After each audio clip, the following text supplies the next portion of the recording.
The red carpet burned under 1,000 flashing cameras, but it was Bianca Censori who set the 2025 Grammy Awards ablaze, standing nearly naked in a transparent dress that bared everything: her body, her defiance, her soul. The world gasped, then roared. That single choice would drag her through scandal, jail, and public crucifixion, forcing her to confront who she was and what she'd become in a society that demanded her destruction. On February 9th, 2025, the Dolby Theater in Los Angeles pulsed with the electric energy of the Grammy Awards, music's grandest stage. Kanye West, Bianca's husband, was nominated for Album of the Year, his bold return to the spotlight after years of polarizing headlines. All eyes locked on the power couple as they stepped onto the red carpet. Kanye, in a tailored black suit, exuded his signature intensity, his presence commanding silence. Bianca, at his side, wore a floor-length black fur coat, its opulence hinting at the drama brewing beneath. Photographers shouted her name, desperate for a shot of the architect-turned-model who had become Kanye's muse, his partner in provocation, his living canvas. Then, in a moment that would sear itself into cultural history, Bianca let the coat fall. The crowd froze, a collective gasp sucking the air from the night. Beneath was a sheer, glittering mini-dress, so transparent it revealed every curve, every inch of bare skin. No undergarments, no modesty, just Bianca, staring down the cameras with a defiant smirk that dared the world to judge her. Kanye's grin widened, his eyes glinting with pride, as if he'd orchestrated the chaos unfolding. The images hit social media like a tsunami, crashing through every platform. Within minutes, #BiancaGrammy 2025 was the top trend worldwide. X posts exploded with raw reactions. "Is this art or desperation?" one user demanded. "She's fearless, a queen," another declared. But the loudest voices screamed outrage. "Disgraceful," a prominent critic tweeted. "The Grammys aren't a strip club." By morning, every major news outlet had a headline: Bianca Censori's naked Grammy stunt shocks world. Bianca expected controversy. She and Kanye had built their empire on pushing boundaries, his music, her fashion, their shared defiance of convention. They thrived on the gasps, the debates, the headlines. But this was different. The backlash wasn't just loud, it was organized, vicious, and unrelenting, a tidal wave of judgment that threatened to drown her. The Recording Academy, humiliated by the media frenzy that overshadowed the awards, issued a scathing statement condemning inappropriate attire that undermined the event's prestige and values. Rumors swirled that Kanye's nomination might be rescinded, though the Academy stopped short of confirming it. Fashion brands that once clamored to dress Bianca, Versace, Balenciaga, Givenchy, cut ties overnight, issuing curt statements about brand alignment. A leaked email from a top modeling agency read, "We cannot associate with this level of provocation." Her contracts, already tenuous, evaporated, leaving her career in tatters. Social media became a battleground, a digital coliseum where Bianca was both gladiator and prey. A petition on change.org, titled "Ban Bianca Censori from Award Shows," amassed 500,000 signatures in a week, its comments section a cesspool of vitriol. Conservative groups branded her a moral hazard, a threat to societal decency, while feminist critics argued she was a victim of Kanye's control, stripped of agency in a patriarchal spectacle. "She's not choosing this," one X post read, gaining thousands of likes. "He's parading her like a trophy." Others defended her autonomy. "Bianca's an adult. She owns her body, her choices." The debate raged, splitting the internet into factions, but the consensus was clear.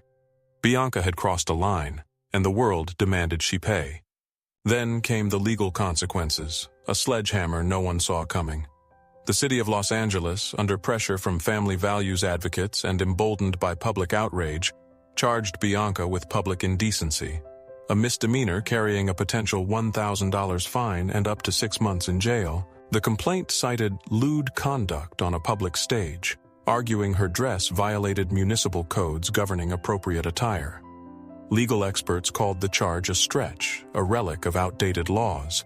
But the case gained traction in a city eager to make an example of her. A judge, swayed by the clamor and sensing a chance to appease the masses, fast-tracked the trial, setting a date for April 15, 2025. Bianca's freedom hung in the balance, and the world was watching, hungry for her downfall. By April, Bianca's life was unrecognizable, a shadow of the glamorous existence she'd known. Paparazzi camped outside her and Kanye's Calabasas mansion, turning every step into a headline, "Bianca's reckoning looms." Kanye, uncharacteristically silent, hired a top-tier legal team led by a celebrity attorney known for winning impossible cases, but even he seemed rattled. "They're trying to crucify her," he told a confidant, according to a leaked audio clip that spread like wildfire. "This is bigger than us, man." Bianca, once a confident provocateur who thrived on attention, grew withdrawn, haunted by the relentless vitriol. Ex-posts mocked her daily, with memes of her dress plastered across the internet, captioned with cruel jabs, from red carpet to red-faced. Her phone buzzed constantly with notifications, each one a reminder of her public execution. The trial began on April 15, 2025, in a packed Los Angeles courtroom, the air thick with tension. Bianca, dressed in a modest black pantsuit that seemed to scream repentance, sat stone-faced as prosecutors painted her as a reckless instigator who had defiled a cultural institution. Miss Censori knowingly violated public decency standards, the lead attorney declared, projecting images of her Grammy dress on a courtroom screen, each photo met with murmurs from the gallery. She turned a family-friendly event into a vulgar spectacle, disregarding the millions watching, including children. The defense countered that the dress was art, a bold statement protected by free speech. "Fashion is expression," her lawyer argued, citing precedents from avant-garde runways. Bianca Censori is a visionary, not a criminal. The argument was eloquent but fell flat in a room charged with moral outrage. Outside, protesters gathered, their signs a gallery of condemnation. "Modesty matters, justice for decency, protect our children." Ex-posts from the trial trended daily, with hashtags like #BiancaJailTime gaining millions of views. A viral video of a mother tearfully describing how her young daughter saw Bianca's dress on TV stoked the fury.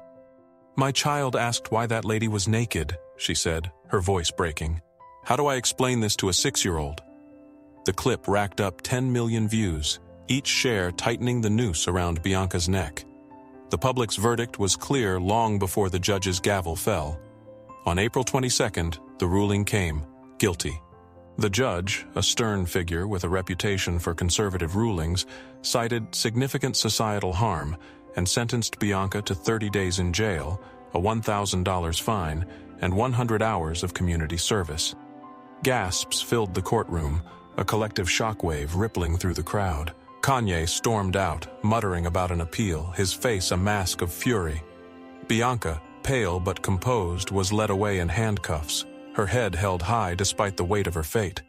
A celebrity jailed for a dress? It was unprecedented, a cultural flashpoint that divided the world. Some saw it as justice, others a chilling overreach. Bianca's 30 days at Twin Towers Correctional Facility were a media circus, a spectacle that rivaled the Grammys itself.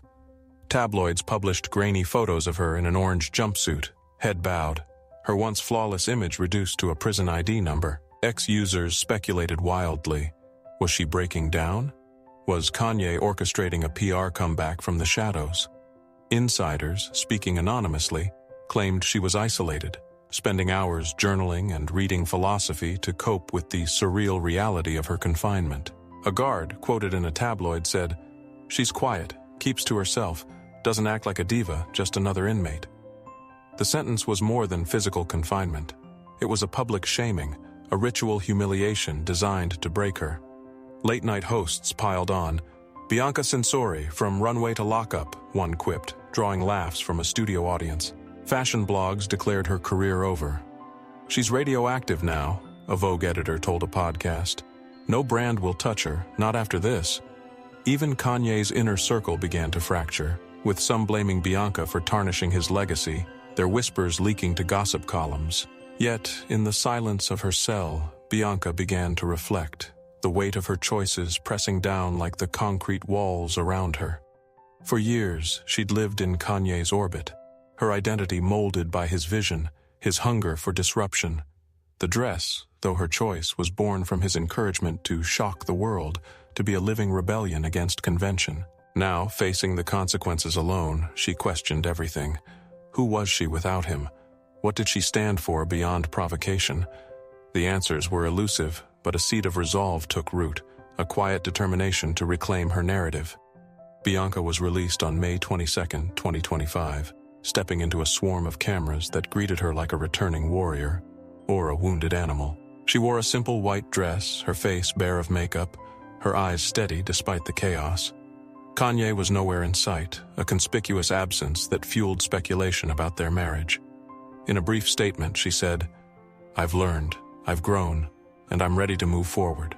The words were vague, but her tone was resolute, a signal that the Bianca who emerged was not the same woman who'd entered.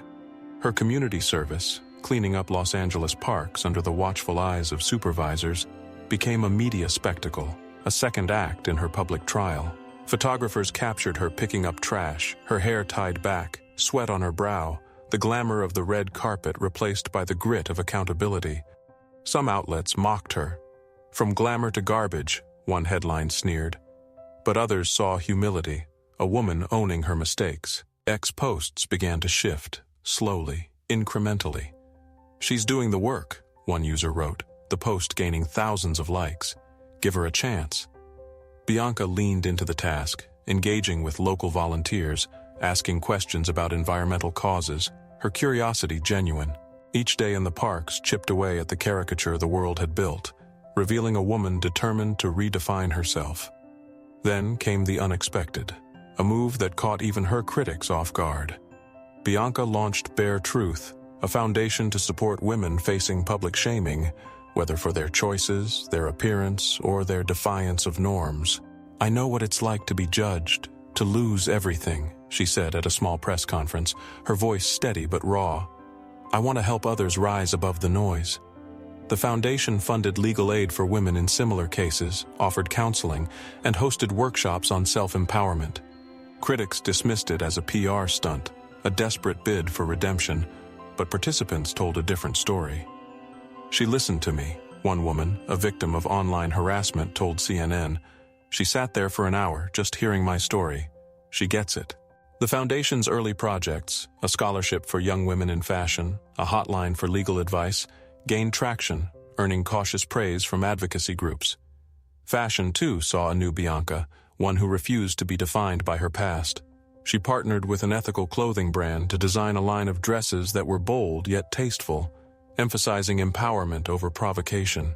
The collection, unveiled at Paris Fashion Week in September 2025, was a departure from her Grammy stunt spectacle. Sharp silhouettes, vibrant colors, and subtle nods to her journey, translucent fabrics layered for modesty, a wink to her infamous dress without crossing into scandal. The show drew a hesitant crowd, but the reviews were surprisingly warm. "She's finding her voice," a WWD critic wrote. "This is Bianca 2.0, a designer with something to say." Sales were modest but steady, a sign that some corners of the industry were willing to forgive, or at least to forget. By late 2025, the Grammy scandal felt like a distant memory, a footnote in a year of chaos. Bare Truth grew, its programs reaching hundreds of women, its mission resonating in a world grappling with cancel culture and redemption. Bianca's fashion line sold out online, its success driven by a new demographic, young women who saw her not as a fallen star, but as a survivor. Kanye, after months of silence, released Redemption, an album that dominated charts, its lead single a track dedicated to Bianca. "You fell, you rose, you wore the crown." The lyrics sparked speculation about their marriage, but the couple remained private, appearing together only at charity events, their bond a mystery to the public. The legal system, too, softened. Bianca's appeal, bolstered by her community work, reduced her sentence to time served, the judge noting her demonstrated commitment to change. Bianca's journey was more than a comeback. It was a reinvention, a reclamation of a narrative that had been written for her. She'd entered the Grammys as Kanye's muse, a figure defined by provocation, a spark in his wildfire. She emerged as Bianca Censori, a woman who had faced the crucible of public scorn, the cold reality of a jail cell, and the weight of her own choices, and come out stronger. The world had judged her, jailed her, mocked her, but it could not break her. In the end, she stood taller, not for what she wore, but for what she built from the ashes of her scandal, a legacy that outshone the glare of that fateful red carpet. Bianca Censori had clawed her way back from the abyss, but the world wasn't done testing her. The Grammy scandal of 2025, once a blazing headline, had faded into a cautionary tale, but its echoes lingered, ready to resurface at the slightest misstep. By early 2026, Bianca stood at a crossroads. Her Bare Truth Foundation was thriving, her fashion line was gaining traction, and her public image had softened from pariah to survivor. Yet new shadows loomed, rivalries, betrayals, and a past that refused to stay buried. The success of Bare Truth had made Bianca a reluctant icon for women navigating public shaming. By March 2026, the foundation had expanded to 3 cities, offering legal aid, therapy, and job training to hundreds. A viral TED Talk, where Bianca spoke candidly about her jail time and redemption, racked up 20 million views, with ex-users calling her raw and relatable. But success bred envy. A rival nonprofit, backed by a media mogul with a grudge against Kanye, launched a smear campaign alleging Bare Truth misused funds. Anonymous ex-posts spread the claims, tagging donors and sparking doubt. Bianca, stung but resolute, opened her books to auditors who found no wrongdoing. "Let them dig," she told her team. "Truth holds up." The ordeal cost her weeks of sleep, but her transparency won back trust and donations surged. Her fashion line, now a staple at indie boutiques, faced its own battles.